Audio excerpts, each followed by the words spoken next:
This thing will probably be the new hauler for my JK. Finally used military equipment. Pull that latch again. I just took delivery of this 2003 Mark 23 Oshkosk 7-ton military truck.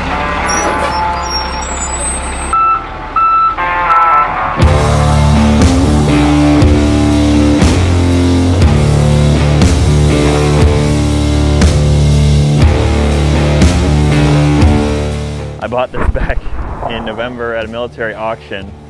I was looking at 5 tons for a while, and they are super popular, but this is like the newer version of that truck. It's got a C12 Caterpillar, it's 410 horse, 1,500 foot-pounds of torque, a 7-speed Allison automatic trans, and it rides on fully independent suspension.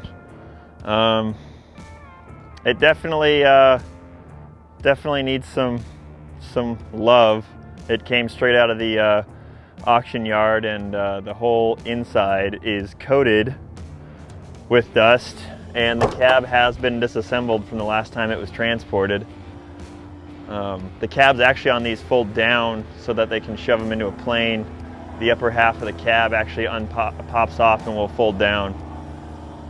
But this thing will probably be the new hauler for my JK.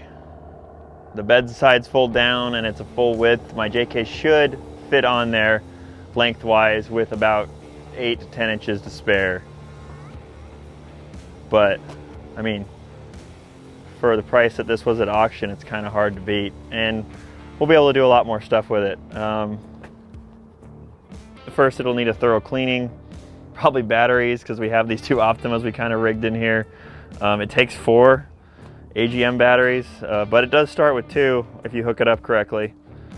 And it's riding on 53-inch tires. The central tire inflation system works, which is really hit or miss with used military equipment. And it seems that all the systems work pretty well. This one only has 18,000 miles and about 1,000 hours, which is relatively low for use. These were built by Oshkosh for the military all the way from 2000 to about 2008. This one can haul about 30,000 pounds. It can tow about the same. The truck itself weighs about 26,000. It's a full steel frame, steel bed, but the cab, bumpers, and a lot of the ancillary parts are aluminum, which is in an effort to make it somewhat lighter. It's got a top speed of 70, which is a lot better than the old 5 tons. The old 5 tons you're lucky to get 55 out of. We're probably going to end up ripping off the muffler since someone already ripped off the other half of the stack for us. So we'll probably just put no muffler, straight pipe, and probably leave the air intake stack. It's cool for water crossings. The filter on this thing is massive. It's about 2 feet high. And about 11 inches wide. I mean, it's honestly not in bad condition. It drives down the road pretty well. It has full hydraulic steering, independent axles that can be driven rear axle drive, tandem axle drive, or 6-wheel drive. I mean, this one will be really easy to work on because all the parts you can get from a local Caterpillar dealer, you just run the serial number off the truck. I don't have any brake lights, don't have any reverse lights. There's no blower motor because that was missing. And I'll probably replace the intercooler because there's a hole the size of a steak. Even though it's not leaking, it's probably not that bad to change. So this whole radiator assembly is actually rubber isolated from the chassis because there's no movement in anything. And if this was solid mounted to the chassis, you'd risk cracking. So the radiator, oil cooler, intercooler are all independently mounted on rubber mounts. The cab is on rubber mounts and 2 shocks per side.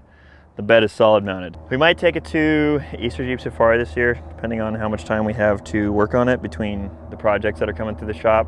I'm also waiting on the title. So when you buy one of these from a military auction, you have to submit paperwork to let the Trade Security Commission authorize you to own this. Social Security number, where you were born, background check, and then you wait for the government to approve you, and then once they approve you, you're allowed to pick up the vehicle. But it doesn't mean you get the title at the same time. You get a release form from the government that will allow you to get a title, and then depending on the auction you go to, you also have the option to have them print you a title at the same time, which I did, because not every DMV knows how to issue a title for a vehicle that has never been issued a title. All of these do have VIN numbers like a standard motor vehicle, but they've never been entered into the system. They've been sold to the government, and these are never have been licensed for the road. The government doesn't need that. I can get a title for it, and then I can register it. It just falls under the weight of where it's going to classify it as for depending on the state. This one will probably go commercial, which honestly isn't that expensive to register this. I can get insurance through it pretty easily, but the registration will probably be based off of gross vehicle weight rating, which this is 62,000. But other than that, it's a blast to drive. It's a giant truck. It's like, you see them all the time. I've been looking at them for years now, and I finally just said, screw it, let's do it. You wait till all the noises stop on the dash, and then you start it. And then it'll air up the air tanks for the air brakes, air up the tires. We have central tire inflation control, water temp, trans temp, oil pressure, speed, RPM, fuel, voltage, and air. Dual needles for air for both tanks.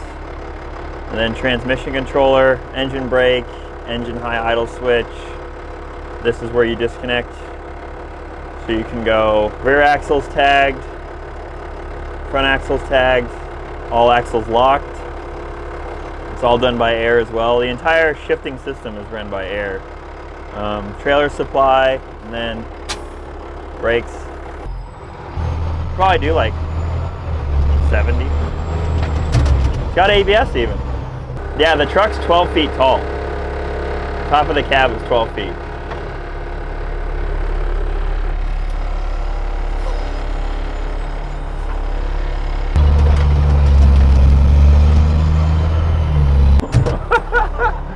You want to go for a ride, dude? We're going to go film it real quick. Get in. Just plow someone's Civic. Dude, there was a bunch of loose bolts laying in the engine bay. So that's floored. 25 miles an hour. 35. We're going to like run out of fuel. It has an exhaust brake, which sounds terrible.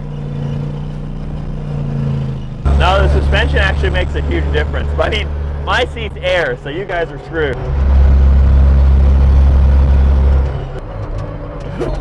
Oh, you're lying.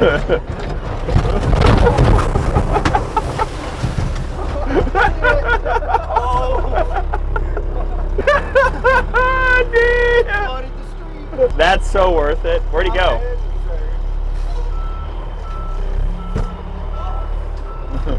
Where is he?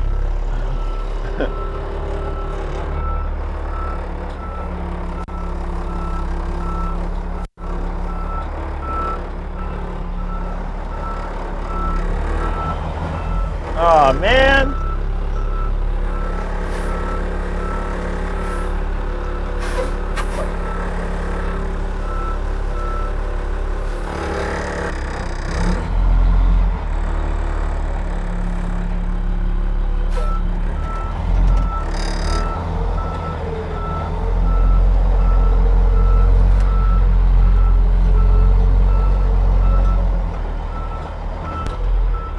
So the brakes don't work on one of the tires. Obviously the one that's spinning. Dude, we flooded the street. Do you see it? It's got a little drain plug for the battery tray. That's legit. That water's probably disgusting.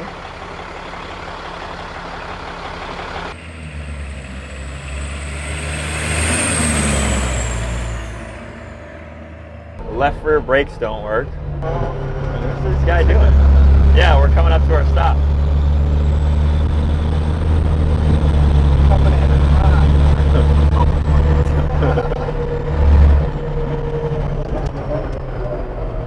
That's it.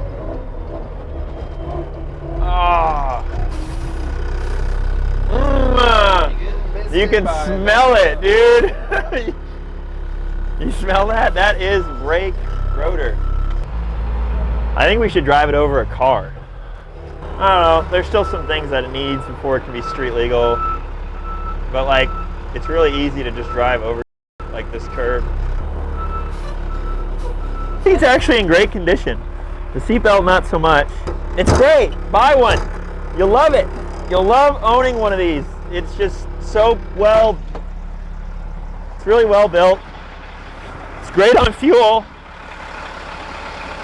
And it doesn't get stuck. So you could probably drive over a Honda Civic.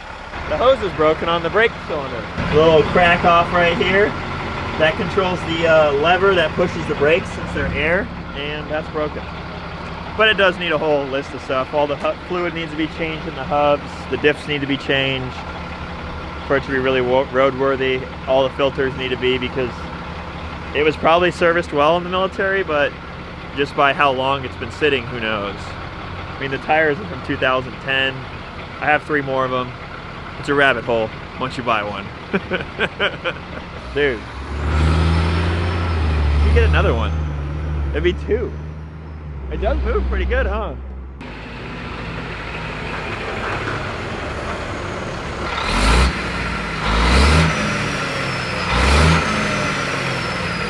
Not bad, man. Really smooth for a military truck. Take it out to a nice dinner. Exactly. Dude, we should take it through a valet.